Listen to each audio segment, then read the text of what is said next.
Hello student, कैसे हैं आप लोग? बड़े अच्छे होंगे। अच्छे भी रहने चाहिए यार, है ना। पढ़ाई के साथ साथ थोड़ा आनंद भी होना चाहिए जिससे हमारा पढ़ने में मन लग सके, लेकिन इतना भी नहीं कि हम अपनी पढ़ाई से बहुत दूर चले जाएं और घर वाले हमें डांटते ही रहें। तो स्वागत है आपका NCERT लॉन्च क्लासेस में। अब तक आपने देख लिया होगा, हम रसायन विज्ञान में जो पढ़े थे वो यौगिक जान लिए हम कैसे कैसे बनते हैं, है ना। पहले परमाणु बने, परमाणु से मिलकर बन गया तत्व, है ना। जब सेम परमाणु आया तो मिलकर क्या बना था, पता है ना। क्या बना था सेम परमाणु मिलकर? हाँ, यौगिक के तत्व बना था। और अलग अलग परमाणुओं से मिलकर, लेकिन संख्या क्या हो, निश्चित हो, तब क्या बना था, यौगिक। तो आप यौगिक भी जान लिए। आज हम सीखेंगे कि आखिरकार ये जो रसायन विज्ञान है इसको हमने कितने भागों में बांटा है और हमारी इंटर क्लास तक लगभग हम कौन सी रसायन विज्ञान में पढ़ लेते हैं। क्या बात कर रहे हैं हम कि जो हमारा केमिस्ट्री सब्जेक्ट है या रसायन विज्ञान जो है उसको हम अगर डिवाइड करके देखें, कुछ कुछ चीज़ों के आधार पर ही डिवाइड करेंगे, ज़्यादा ब्रॉड इसको नहीं फैलाएंगे। हम अगर फैलाने लगे तो बड़ा ज़्यादा फैल जाएगा। तो कम से कम शब्दों में और जल्दी से जल्दी थोड़ा जान लेते हैं जिससे आप लोगों को दिक्कत ना हो कि 11 में हम कौन सा पार्ट पढ़ते हैं, 12 में जाके हम कौन सा पार्ट पढ़ेंगे, यूपी बोर्ड में हम कौन सी विज्ञान को कैसे तैयार कर पाएंगे, है ना। क्या है कि 11 में हमारी अलग रसायन आ गई, 12 में फिर अलग रसायन आ गई, हमें पता ही नहीं लग रहा, हम एक तरफ से पढ़ते जा रहे हैं। थोड़ा अगर उसका क्लासिफिकेशन हो जाएगा तो आप टीचर से बोल सकते हो, सर जी हम रसायन विज्ञान की ये वाली शाखा पढ़ रहे हैं और बोर्ड में हमारे इस शाखा से इतना हमें मिल जाएगा। चलिए शुरू करते हैं रसायन विज्ञान का क्लासिफिकेशन या क्लासिफिकेशन ऑफ केमिस्ट्री। छोटी छोटी परिभाषाओं के आधार पर जानेंगे, बहुत बड़ा ब्रॉड करने की जरूरत नहीं है क्योंकि ये हमें ज़्यादा फैलाएंगे तो बहुत बड़ा क्षेत्र हो जाएगा। आखिरकार एक पूरी किताब है भाई, उसका अगर आप डिवाइडेशन करने लगो, अगर आप मान लो बड़ी बड़ी चीज़ों के आधार पर करोगे तो बहुत जल्दी हो जाएगा। उसमें फिर अगर सूक्ष्म चीज़ें आप ढूंढोगे तो वो क्लासिफिकेशन बहुत बड़ा होता चला जाएगा और हो सकता है जो ज़्यादा बड़ा हो वो हमारे काम ना आए, है ना। तो छोटी छोटी बातों के आधार पर तो सबसे पहले जो क्लासिफिकेशन होता है जी आपका वो होता है अकार्बनिक रसायन। अकार्बनिक रसायन, अकार्बनिक रसायन। अब आप इसके नाम से ही जान लो भाई, कार्बन आपने वर्ड सुना था ना, कार्बन एक परमाणु था, सुना था वर्ड, कार्बन था ना। हाँ, तो अकार्बनिक है ना, अ माने नहीं, कार्बनिक माने कार्बन का यौगिक।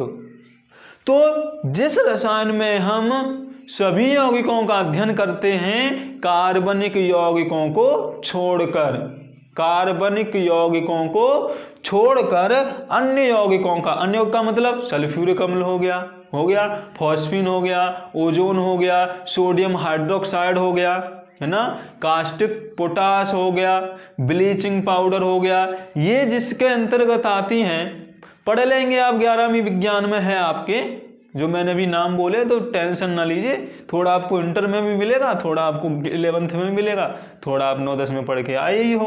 तो अकार्बनिक रसायन क्या होगा, कार्बनिक यौगिकों का अध्ययन नहीं होगा, लेकिन इसमें भी दो अपवाद आ जाते हैं। कार्बन मोनोऑक्साइड और कार्बन डाइऑक्साइड में कार्बन होते हुए भी, यानी जो ऑक्साइड है उसमें कार्बन होते हुए भी हम इसका अध्ययन अकार्बनिक रसायन में करते हैं।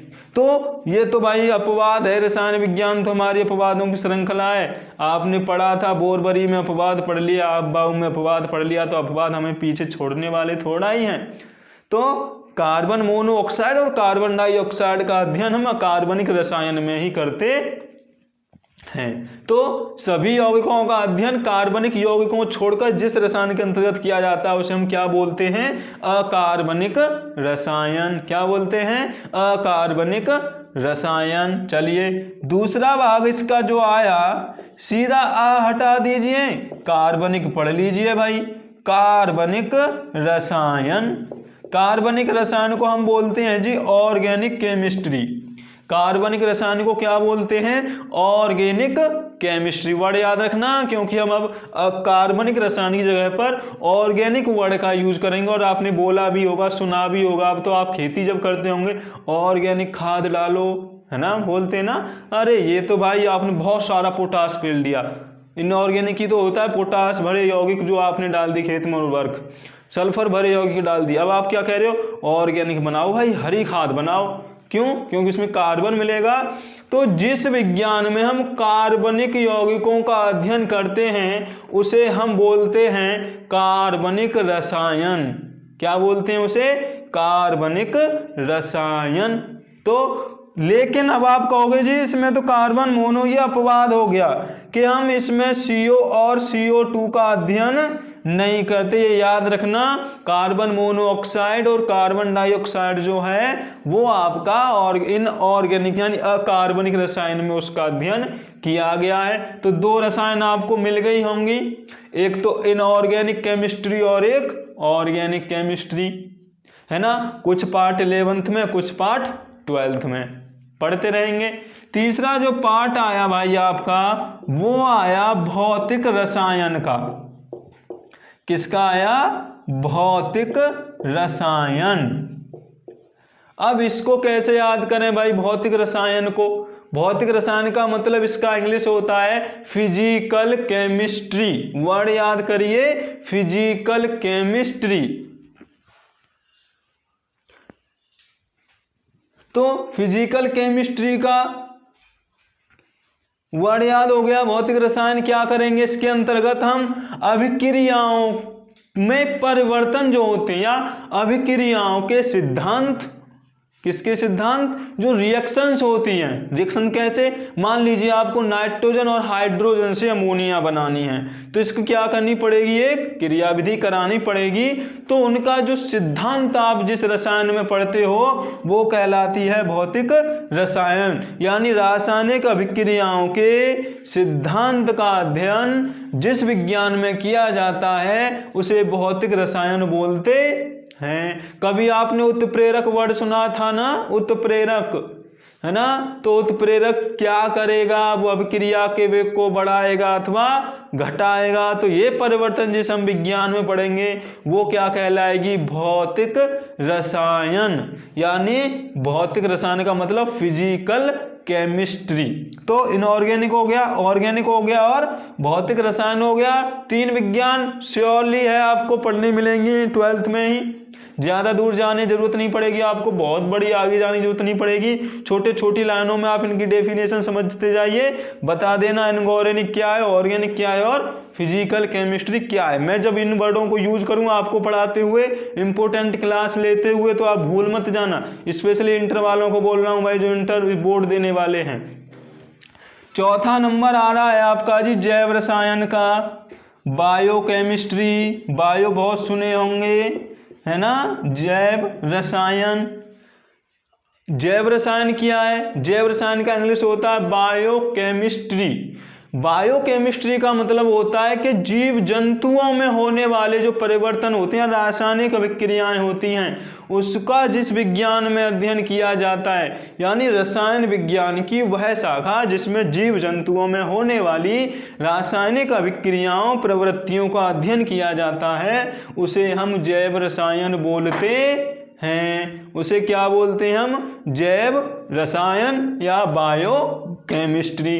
पांचवा वर्ड याद कर लीजिए आप भाई। चलो इधर नहीं लिख रहा, इधर लिखोगे तो कंफ्यूज हो जाओगे आप। पहला नंबर हो गया, दूसरा नंबर हो गया, तीसरा नंबर हो गया, चौथा नंबर हो गया। कोई दिक्कत नहीं होनी चाहिए भाई। पांचवा वर्ड हम कहाँ लिख लें? पांचवा वर्ड हम लिख ले रहे हैं भाई नीचे। पांचवा नंबर होता है जी औद्योगिक केमिस्ट्री। क्या वर्ड है? औद्योगिक रसायन या इंडस्ट्रियल केमिस्ट्री। अब उद्योग से समझ में आ गया होगा कि भाई जिसमें हम पदार्थों के या यौगिकों के निर्माण का बृहत माने बड़ा अध्ययन करते हैं। अभी मैंने आपको बोला था कि सल्फ्यूरिक अम्ल इनऑर्गेनिक केमिस्ट्री में बनाते हैं, लेकिन अगर वो हमें बेचना हो बना के, अगर अब हमें सल्फ्यूरिक अम्ल क्या करना है, बेचना है भाई, अपना काम क्या है, बेचना।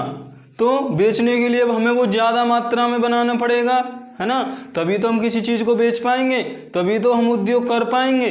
तो औद्योगिक रसायन में यौगिकों अथवा पदार्थों के वृहद, वृहद माने बड़ा, तो वृहद निर्माण का अध्ययन किया जाता है, उसे औद्योगिक रसायन कहते हैं। उसे क्या बोलते हैं, औद्योगिक रसायन। क्या बोलते हैं उसे, औद्योगिक रसायन। तो अब औद्योगिक रसायन भी हो गई, ये भी मैंने बता दिया कि 11-12 में आपको कौन सा पाठ पढ़ना है, कौन सी वीडियो देखनी है, और कार्बनिक रसायन का कौन सा पाठ पढ़ना है, कौन सी वीडियो देखनी पड़ेंगी, है ना।